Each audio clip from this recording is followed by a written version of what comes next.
We did talk a little bit off camera about the issue of cops at Pride, and just sort of how Oklahoma Pride Alliance has kind of been having to deal with, the police presence.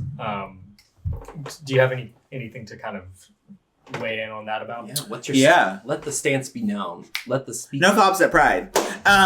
Period. So Don't catch that. Right, but I think it's a really catchy, fun slogan. But what does that really mean? Is what I always like. I have a hard time when people like to be catchy and take a moment to create a fun little graphic that everyone's going to repost and share. But what does that really mean, right?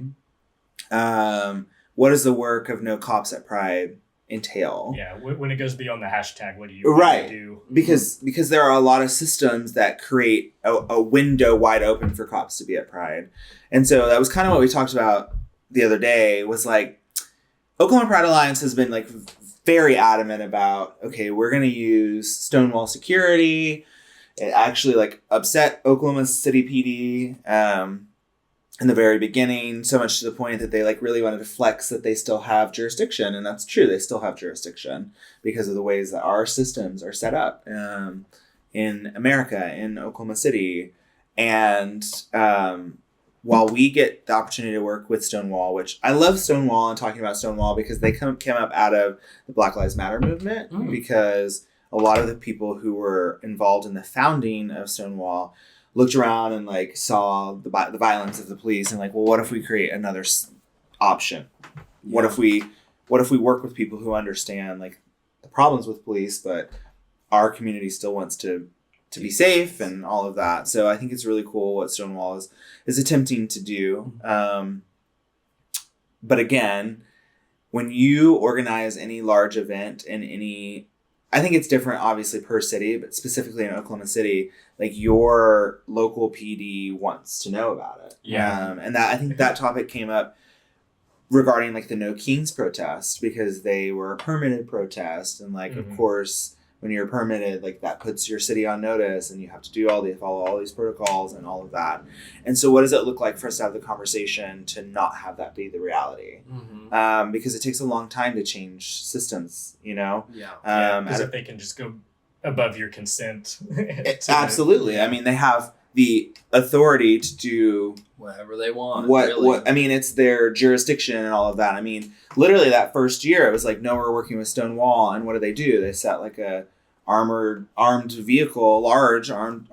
vehicle at the corner of Pride Fest, and it looks like, we don't want that. We didn't ask for that. I mean, I remember the stories, like Hannah Royce was just so pissed, you know? But it's like, we get reminded of those moments of unchecked power.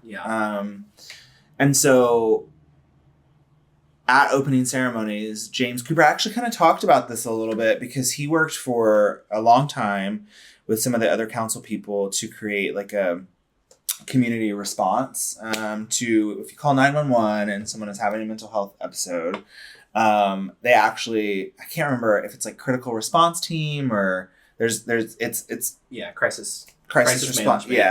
And it's a partnership with paramedics and a mental health professional, so that if you call and it's clear, you know, they're not sending the police, because we have to move away from the police handling every situation. They're not like trained. that. They're not trained. They're responding with violence, et cetera, et cetera.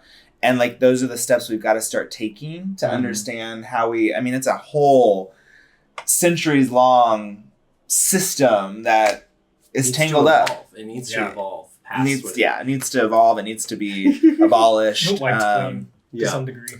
I mean, there's a lot of conversations around like police reform, and I think we have to be careful with that too, because reform means you're still like relying on the system that was, but just like making it better, but it's still a system of harm. When the status quo is the problem.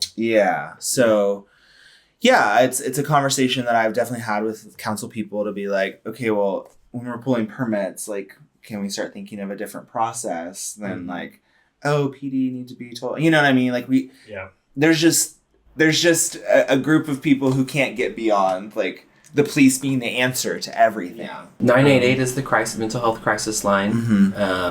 That's nationwide. And then 988 has like their state specific tools as well.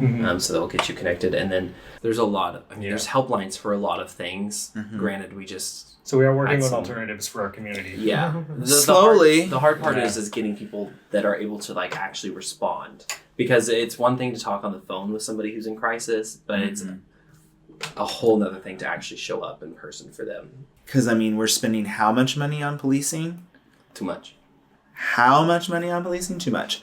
I mean, I think the city just like approved like $300 million on a new police budget. And like, what if we took maybe half? Maybe we'll start with half and put that into better services, better opportunities, better, it gets into like the thing everyone's afraid of, which is like socialism. But like, what does it look like for us to take care of ourselves and each other?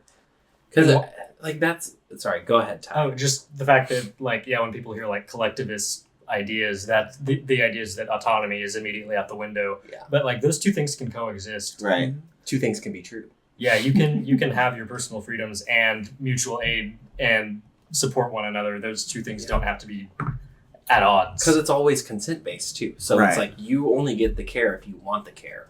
Like even like in this crisis situation, I can't just walk in the room and start giving you all of the care that you need. Right. Like you have to consent to that.